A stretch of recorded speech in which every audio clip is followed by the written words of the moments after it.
of certain recent developments pertaining to Bangladesh.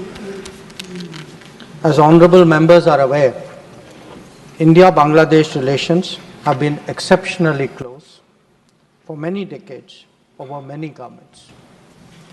Concern about recent violence and instability there is shared across the political spectrum. Since the election in January 2024, there has been considerable tension, deep divides, and growing polarization in Bangladesh politics. This underlying foundation aggravated a student agitation that started in June this year. There was growing violence, including attacks on public buildings and infrastructure, as well as traffic and rail obstruction. The violence continued through the month of July. Throughout this period, we repeatedly counseled restraint and urged that the situation be diffused through dialogue. Similar urgings were made to various political forces with whom we were in touch. So, despite a Supreme Court judgment on 21 July, there was no let-up in the public agitation. Various decisions and actions taken thereafter only exacerbated the situation. The agitation at this stage coalesced around a one-point agenda, that is that the Prime Minister Sheikh Hasina should step down. On 4th August, events took a very serious turn. Attacks on the police, including police stations and government installations, intensified even as overall levels of violence greatly escalated. Properties of individuals associated with the regime were torched across the country. What was particularly worrying was that minorities, their businesses and temples also came under attack at multiple locations. The full extent of this is still not clear. So, on 5th August, demonstrators converged in Dhaka despite the curfew.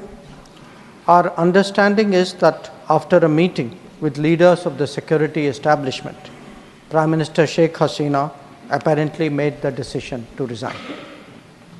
At very short notice, she requested approval to come for the moment to India. We simultaneously received a request for flight clearance from Bangladesh authorities. She arrived yesterday evening in Delhi. The situation in Bangladesh, sir, is still evolving. The Army Chief, General Waqar-uz-Zaman, addressed the nation on 5th August.